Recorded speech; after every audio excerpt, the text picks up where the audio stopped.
नमस्कार, आप देख रहे हैं सबकी खबर और मैं हूं आपके साथ आयुष शुक्ला।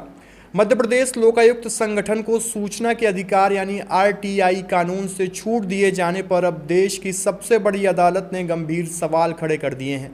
सुप्रीम कोर्ट ने सुनवाई के दौरान तीखी टिप्पणी करते हुए पूछा है कि आखिर मध्य प्रदेश लोकायुक्त ऐसा कौन सा खुफिया संगठन है जिसे आरटीआई कानून से बाहर रखा गया है। अदालत ने इस मामले में राज्य सरकार के रवैये पर नाराजगी जाहिर की है और मुख्य सचिव के साथ साथ महाअधिवक्ता को भी नोटिस जारी कर जवाब मांगा है। सुप्रीम कोर्ट की इस टिप्पणी के बाद प्रदेश की राजनीति और प्रशासनिक गलियारों में हलचल तेज हो गई है। दरअसल मामला मध्य प्रदेश लोकायुक्त संगठन को सूचना के अधिकार अधिनियम 2005 की धारा 24(4) के तहत दी गई छूट से जुड़ा है। इस प्रावधान के तहत कुछ खुफिया और सुरक्षा एजेंसियों को आरटीआई के दायरे से बाहर रखा जा सकता है, लेकिन सवाल यह उठ रहा है कि क्या लोकायुक्त जैसी भ्रष्टाचार विरोधी संस्था को भी उस श्रेणी में रखा जा सकता है। इसी मुद्दे को लेकर सुप्रीम कोर्ट में याचिका दायर की गई थी, जिस पर सुनवाई करते हुए कोर्ट ने राज्य सरकार से कड़े सवाल पूछे। सुप्रीम कोर्ट ने कहा है कि पहली नज़र में ऐसा प्रतीत होता है कि राज्य सरकार के बिना पर्याप्त आधार और कानूनी मजबूती के लोकायुक्त संगठन को आरटीआई से छूट दे दी। सुनवाई के दौरान सुप्रीम कोर्ट ने बेहद सख्त लहजे में कहा कि लोकायुक्त का काम भ्रष्टाचार के मामलों की जांच करना है, न कि किसी खुफिया एजेंसी की तरह राष्ट्रीय सुरक्षा से जुड़े ऑपरेशन चलाना। अदालत ने पूछा कि आखिर किस आधार पर लोकायुक्त संगठन को सूचना के अधिकार कानून से बाहर रखा गया है। कोर्ट ने यह भी कहा कि लोकतांत्रिक व्यवस्था में पारदर्शिता बेहद ज़रूरी है और आरटीआई कानून उसी पारदर्शिता को मजबूत करने के लिए बनाया गया था। अगर भ्रष्टाचार से लड़ने वाली संस्थाओं को ही आरटीआई से बाहर रख दिया जाएगा तो जनता जवाबदेही कैसे तय करेगी।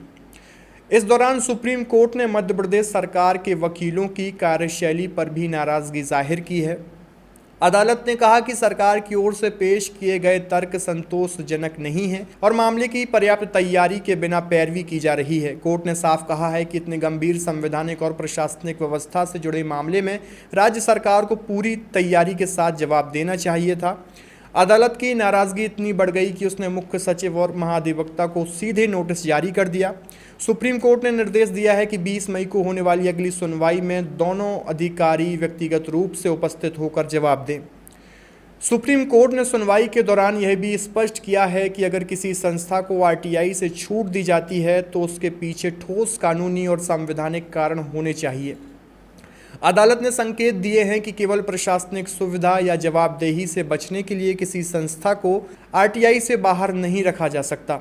कोर्ट ने यह भी कहा है कि यदि लोकायुक्त जैसी संस्था सूचना देने से पूरी तरह बचने लगेगी तो इससे जनता के मन में अविश्वास पैदा होगा और भ्रष्टाचार विरोधी तंत्र की विश्वसनीयता प्रभावित होगी। जानकारों के मुताबिक मध्य प्रदेश में लोकायुक्त संगठन लंबे समय से कई बड़े मामलों की जांच करता रहा है। प्रदेश के कई मंत्री, अधिकारी और प्रभावशाली लोग लोकायुक्त जांच के दायरे में आ चुके हैं।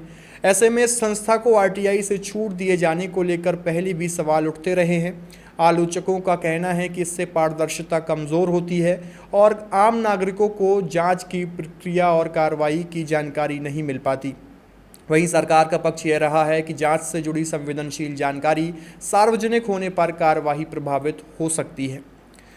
तो हालांकि सुप्रीम कोर्ट की सख्त टिप्पणियों ने अब सरकार की मुश्किलें बढ़ा दी हैं। अदालत ने साफ संकेत दिए हैं कि वह इस मामले को केवल तकनीकी मुद्दा मानकर नहीं देख रही, बल्कि इसे पारदर्शिता और जवाबदेही से जुड़े बड़े संवैधानिक सवाल के रूप में देख रही है। अगर सुप्रीम कोर्ट भविष्य में इस छूट को निरस्त करता है तो मध्य प्रदेश सरकार को बड़ा झटका लग सकता है और लोकायुक्त संगठन पूरी तरह आरटीआई के दायरे में आ सकता है। इसका असर आने वाले समय में कई जांचों और प्रशासनिक प्रक्रियाओं पर भी पड़ सकता है। फिलहाल इस मामले पर पूरे देश की नज़रें बनी हुई हैं। सवाल सिर्फ एक संस्था का नहीं है, बल्कि पारदर्शिता, जवाबदेही और लोकतांत्रिक व्यवस्था की विश्वसनीयता का है। अब देखना होगा कि अगली सुनवाई में मध्य प्रदेश सरकार सुप्रीम कोर्ट के सवालों का क्या जवाब देती है और क्या लोकायुक्त को मिली आरटीआई छूट आगे भी काम रह पाती है या नहीं। आपकी इस पूरी खबर को लेकर क्या राय है, कमेंट बॉक्स में अपनी प्रतिक्रिया ज़रूर दीजिए और बने रहिए सबकी खबर के साथ। बहुत शुक्रिया।